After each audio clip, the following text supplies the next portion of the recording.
first hired you that he thought you could be the guy that gets this program to the next level. How do you feel like you can help him do that?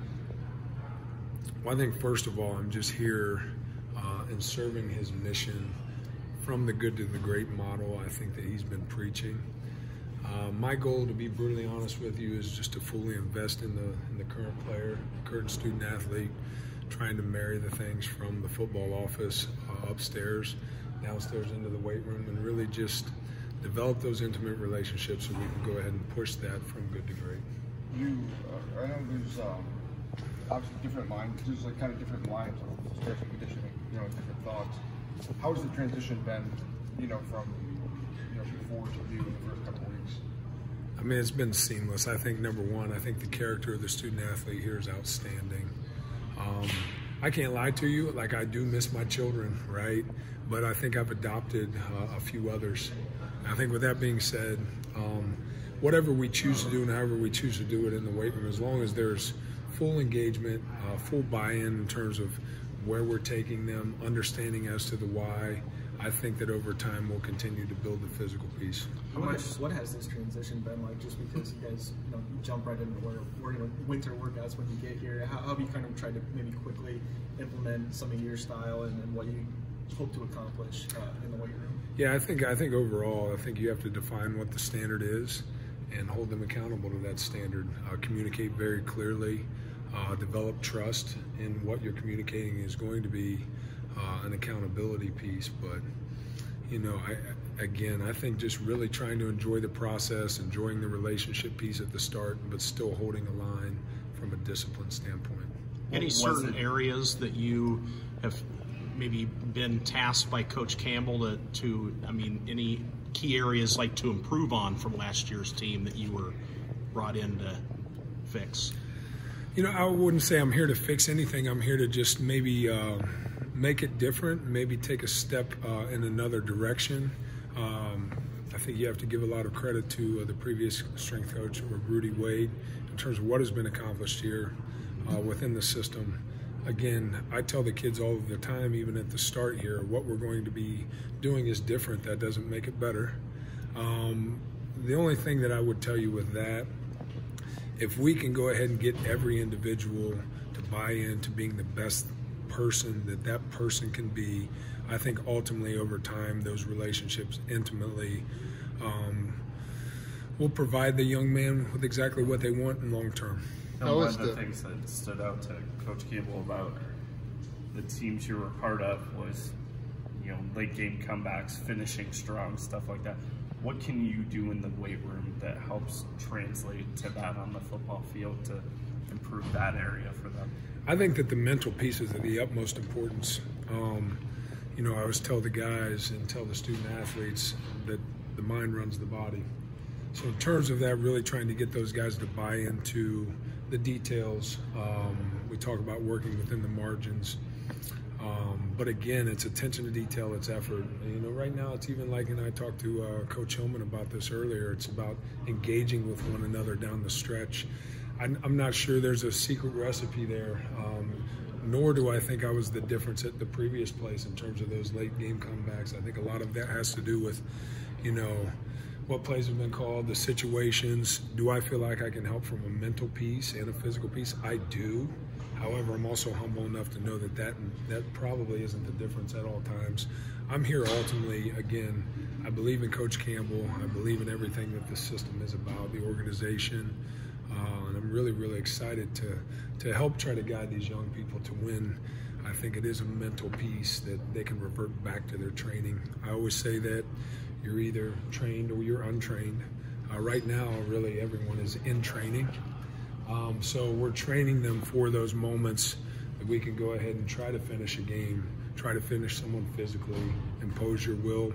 Those are things that I'm embracing right now and really just enjoying in the early process. How has the science that underpins the strength and conditioning field changed since you got into it? And I'd imagine it's like most fields, it's just accelerating at a rapid pace, just trying to figure out, kind of checking out papers and figuring out what's this new, innovation. Right. No, I think that the typical coach speak seems subjective in nature, right? The objectivity of data, The scientific piece provides really conversation that is valuable to the performance of the student athlete. So again, you want to be as close to optimal on a Saturday as possible, and you need to be as close to optimal on 12 occasions in the fall, potentially 13, 14, maybe more than that. But really, I do think that it gives us something to stand on, and it gives us something to provide the coaches, again, that is objective, very, very important, rather than opinion-based. Does your playing background and experience being on a championship caliber football program help in this area? It gives me confidence for sure. I'm not sure that it actually helps. It may give the kids confidence. I'm completely comfortable where I've been, who I am, what I'm capable of providing them from a standpoint of perspective. But you know, it just makes me comfortable, and I'm comfortable in who I am, and hopefully the young people are comfortable in who I am. What made this a fit for you? I think number one, I had a relationship with a few people, primarily Coach Greg Pazinski, Coach Aaron Hillman, that had been in the program, been in the system with me in another place, and Nathan Shieldhouse was a student athlete when I was at the University of Illinois. I ultimately trust those people with everything. So when there was an opportunity, I already knew the answer, right? I just had to feel comfortable with the environment, the setting. And I think Coach Campbell, he didn't have to sell me. I already knew kind of the fabric of what that was. And you can see kind of how he carries himself, what he's been able to accomplish, his loyalty, kind of the standard within the organization you can feel, not just necessarily see. So that was exciting to me, and again, I'm looking forward to serving him in his mission. Is part of it, to leave it obviously another Power 5 school, is it that you felt like you kind of, it's like a startup company where you build up to a level and maybe try something new? Is it like a new challenge to come here and try to take it to what Coach Campbell wants it? I would definitely look at it as a challenge. Some of the kids have asked me, why did you come to Iowa State? Why did you leave the University of Pittsburgh? And that's a real question. I think partly it was time for me to make a professional change, and I love and appreciate everyone at the University of Pittsburgh. I'm very, very close with the staff there. I love the student athletes, and that's real. I think when you invest and you pour into something the way that we do in this field, those relationships will be forever. However, I think with where my kids are and my own children, with where they are at their ages, my comfortability with everyone in the program here, it just seemed like the right move at the right time for me. Again, knowing that and appreciating everybody that I previously worked with, truly. From a personal standpoint, you touched on it that you've got kids not here. Yeah. What's it been like just in that sense, transition-wise, and what's the timetable in terms of everyone reuniting? Right. And, yeah. So my wife, Hallie, my daughter, Ella, son, Emerson, and Eli. So I have 3 little ones, my wife. I would really like to get them out here today. However, that's, we're probably going to have a difficult time doing that. But again, I think they're also looking forward to the journey here. But again, I've got to keep Mama happy, so that's all part of the deal. We are looking to buy a home here shortly, and then hopefully get them out here. Ultimately, I'll be at peace. I'll have a little more peace of mind and be better here at work when my family is with me. What have you seen from Trevor Ryan as he kind of starts his professional career, Right. and obviously bringing him over, kind of a unique opportunity for him to come back to his home state? Right, so I had hired Trevor Ryan last May at the University of Pittsburgh, and ultimately I hired Trevor Ryan because of who he is. Phenomenal person. Trevor Ryan is not here because he played at Iowa State. Trevor Ryan is here because I trust Trevor Ryan. Trevor Ryan is here because of his ability to stay positive in all circumstances at any given point in time, and I know I can really kind of reach out to Trevor if I need anything positive. But Trevor is an outstanding professional, has a very, very bright future in our field. What's the triangle of, you mentioned earlier, the mind and body, for Saturday? What's the triangle between you, Coach Hillman, and then the nutritionist to, all 3 of you kind of work in tandem in some ways to make that happen? Right, and I think everybody within the organization has to work together, and that goes from, an intern all the way up to the head coach. It is a holistic approach from body, mind, and spirit. So whatever we're trying to do from a performance setting, everyone plays a role in that, all right, regardless of who that is. But again, ultimately, we're trying to get to our best 12 games in the fall, right? And so whatever that takes, my thing is if it's going to help us win, we do it. If it's not going to help us win, we won't do it. So whatever that means, whatever that takes, is typically kind of our vision at this point in time. You said you were talking to Nate, Aaron, a lot of the guys that you knew that were a part of this program before you came. What were they telling you about the program, I guess? And were those kind of just casual conversations even before the job came up, just chatting, I guess? Great culture, great kids, phenomenal support, great community. You know, so those things on the outside, those are obviously things that you're like, man, you know, you have these things ultimately, and I ultimately trust those people. And when I came on the interview, I felt good about it. You know, I'd heard about it, but I hadn't felt it. And when I came on the interview, to be honest with you, I really was trying, at that point in time, I was trying to find a reason not to come, you know, but I was kind of 1 foot out the door at the University of Pittsburgh. And I told the team there that I felt that at that point in time, I couldn't be halfway in.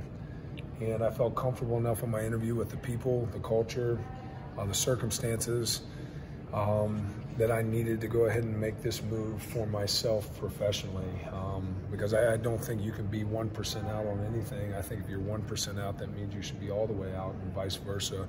So I was really looking for a situation and I felt comfortable being 100% comfortable and invested. How do you translate, or I guess merge that devotion to getting the objective data to people? You know, this is how we get better. This is how you improve strength and conditioning. To, you know, the psychological aspect, you got to relate to people, and you got to, you know, almost be a true, almost like a high school techer. In addition, right? There's definitely an education process.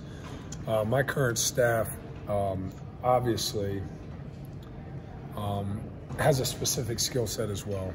So in terms of what we're asking from an education standpoint, in terms of the specifics, that's why my staff is here, to provide information, to help educate, to bridge the gap, I think, from a performance side. You know, it won't all fall on me, but at the same point in time, again, with the data that's available, with the metrics that we're able to provide the coaches, again, if it can make the difference in one play at the specific time or the appropriate time, then that science has helped us win. And if it can help us win, we're going to use it.